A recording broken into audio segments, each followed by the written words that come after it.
के 800 रुपए बचाने के लिए हम लोगों ने साइकिल से स्कूल जाना चालू कर दिया था। ये हो गई।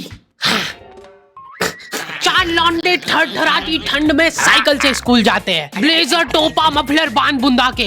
एक तो ये ब्लेजर बहुत अजीब था हमारे स्कूल का। 2 जेब थी हमारे ब्लेजर में और 2 ही अंदर की साइड थी। हमारे स्कूल वालों को लगा कि बाहर जेब का क्या ही यूज हो सकता है, इसलिए उन लोगों ने बाहर जेब ही नहीं दी। क्या करूं मैं इस जेब का? ठंडी लग रही है तो हाथ अंदर वाली जेब में ही डाल के चलना पड़ता था। कोनी से साइकिल चला के आते थे हम लोग स्कूल। सबको ऐसा लगता था कि हम लोग अपाहिज हैं। और फिर एकदम से हम लोग हाथ बाहर निकाल लेते थे। मजाक बना के रख दिया डिसेबिलिटी को। अपाहिज लोगों की रिस्पेक्ट कम हो गई थी हमारी वजह से, लेकिन लड़कियां खुश हो गई थी इस इनोवेशन से। उनको लगा था कि ब्रा का खर्चा नहीं करना पड़ेगा, अपना जो भी सामान है उसको एकदम जेंटली इन जेबों के अंदर प्लेस कर देंगे। लेकिन इसमें एक छोटी सी दिक्कत थी। स्कूल वालों ने लड़कियों के ब्लेजर में एक ही जेब रखी थी। तुम लोग नहीं समझोगे कितना मुश्किल होता है एक ही जेब में इतना सारा सामान घुसाना। हर रोज लेट होते थे हम लोग स्कूल, क्योंकि मेरी साइकिल की चेन ढीली थी। थोड़ी सी भी स्पीड बढ़ाते थे तो वो चेन उतर जाती थी। लेकिन पापा ने मेरे को प्रॉपर ट्रेनिंग दे रखी थी चेन चढ़ाने की। एक जना ऐसे खींचेगा टायर, उतने में अपने को पानी से फटाफट कस देना है। ये हो गई टाइट। बैग में पाना पेचकस रख के लाना पड़ता था मेरे को स्कूल, कि कभी भी रास्ते में चेन उतर सकती है। इमेजिन करो एक बार कि तुम चुपचाप वैन में बैठ के जा रहे हो, बीच सड़क में 4 लौंडे साइकिल पलटा के ये फटाफट क्लास में बैठे हुए मेरे को डर बना रहता था कि कोई गलती से मेरा बैग चेक नहीं कर ले। तो आज हम लोग पढ़ेंगे टेंस। सबसे घटिया, वाहियात, नीच टॉपिक लगता था मेरे को टेंस। पास्ट, प्रेजेंट और फ्यूचर तक बात ठीक थी। प्रेजेंट कंटीन्यूअस टेंस क्या होता है? सिंपल पास्ट, पास्ट कंटीन्यूअस, मतलब वो बीत चुका है पर चल भी रहा है। क्या है ये? कितना भी समझ लो इस टॉपिक को, एग्जाम में जाके तुमको अंदाजे से ही सेंटेंस चूज करना पड़ेंगे कि ये सुनने में अच्छा लग रहा है तो यही होगा सही। एग्जाम में इन्विजिलेटर हमको क्वेश्चन पेपर पे कुछ नहीं लिखने देता था। इनको ऐसा लगता था कि हम लोग क्वेश्चन पेपर पे आंसर लिख लिख के चीटिंग करेंगे।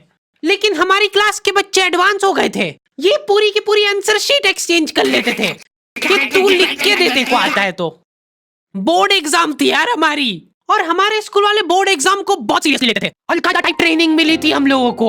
एग्जाम देते हुए कहीं से भी बॉम्ब गिर सकता है, लेकिन तुम्हारे हाथ नहीं रुकना चाहिए, चाहे तुमको क्वेश्चन आता हो या ना, कुछ न कुछ लिख के ही आना है। हमारा एक ही मकसद होना चाहिए, आंसर शीट भरना।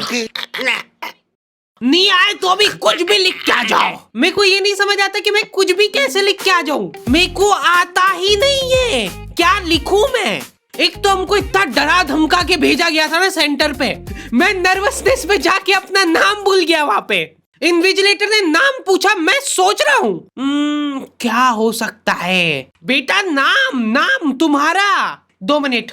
हाँ हेलो मम्मी, मेरा नाम क्या है? बोर्ड एग्जाम के नाम पे इतना डरा दिया था ना स्कूल वालों ने हमको, अच्छों का मुंह निकल जाता है टट्टी के साथ मिक्स होके। तुम लोगों का एक सेंटर आएगा जिसके चारों तरफ सैनिक तैनात रहेंगे। बिना एडमिट कार्ड के वहां पे आसपास भी भटकते हुए मत दिख जाना, जिंदा जला देंगे वो लोग। और अगर चीटिंग करते हुए पकड़ा गए तो ना तो तुम हमको जानते हो ना हम तुमको जानते हैं। हम लोग एग्जाम वाले दिन सेंटर पहुंचे तो बच्चों से ज्यादा सिक्योरिटी थी वहाँ पे। आज तक इतनी सिक्योरिटी मैंने एयरपोर्ट पे भी नहीं देखी थी। आर्मी वगैरह खड़ी थी वहाँ पे टैंक लेके। वो सिक्योरिटी वाले एक रबड़ का रैपर निकाल के देख रहे थे कि उसके पीछे तो नहीं लिख के लाया कुछ। क्या लिख लूंगा मैं इतनी सी जगह में? लिख भी लिया तो मेरे को समझ नहीं आएगा कि क्या लिखा है। कुछ चीजों का मेरे को लॉजिक समझ नहीं आया था कि तुम नंबर वाली घड़ी पहन के नहीं जा सकते हो, पहनना है तो कांटे वाली पहनो।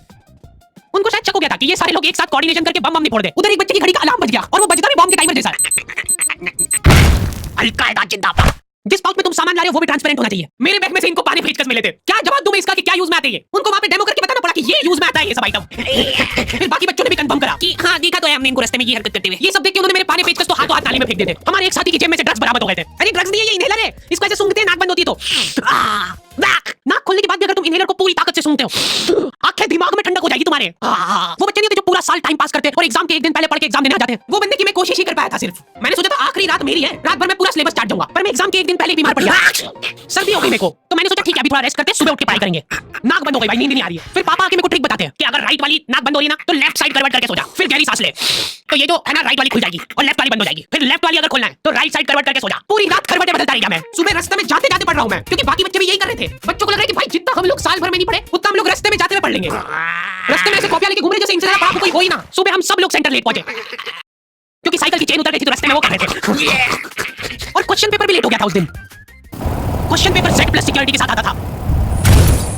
10 बॉडीगार्ड लेके आते थे एक जरा सा पार्सल और फिर देने के बाद बोलते थे ये असली पार्सल नहीं है। असली नहीं है तो जोर से भी बोल सकते हो ये असली पार्सल नहीं है। ये लोग पता नहीं किसी को तो गुमराह करने की कोशिश कर रहे थे। इनको डाउट था कि इतनी सिक्योरिटी के बाद भी कोई पेपर चोरी कर लेगा, तो ये लोग इतनी सिक्योरिटी में नकली पेपर लेके आए। असली पेपर तो एक और बॉडीगार्ड नाले में तैरता हुआ लेके आ रहा है। ये पानी पेचकस किसने डाले नाली में? ये लो मजाक कर रहे थे हम तो। यही असली क्वेश्चन पेपर। जाओ बांट दो फटाफट। ये अपना आपस में एक दूसरे को गुमराह कर रहे थे। एक बार बस सोच के देखो कि ये सारी हरकतों के बाद भी अगर पेपर लीक हो गया, सोचो एक आदमी टेलीग्राम पे क्वेश्चन पेपर बेचने लग गया था, वो भी एग्जाम के महीने भर पहले से, तब तक क्वेश्चन पेपर बना भी नहीं था। तब जो आदमी हमारा क्वेश्चन पेपर सेट करने बैठा उसने सोचा कि उसका काम इजी हो सकता है, क्यों ना थोड़ा सा स्मार्ट वर्क कर लिया जाए। उसी ने सबसे पहले वो फेक क्वेश्चन पेपर खरीदे और वैसे के वैसे चेप दिए। जिसने पेपर लीक करा था वो खुद सोच में पड़ गया कि ये कैसे हो गया। एग्जाम खत्म होने के बाद इन्विजिलेटर को बहुत मजा आता भाई कॉपी छीनने में। एक सेकंड में किसी को ज्यादा नहीं मिलना चाहिए। एक बार ओवर होने के बाद कैसे लिखा तूने? एक बच्चे ने खुद से कॉपी दे दी तो इनको डिसरिस्पेक्टफुल महसूस हो गया था। उसको वापस से कॉपी दे दी कि लिख ले थोड़ी देर और। जैसे ही लिखने लगा वापस छीन ली। ओके तो दी एंड हो चुका है। पिछली बार मैंने तुम लोगों को 2.5 लाख लाइक का एम दिया था जो कि तुम लोगों ने बहुत आसानी से कर दिए थे।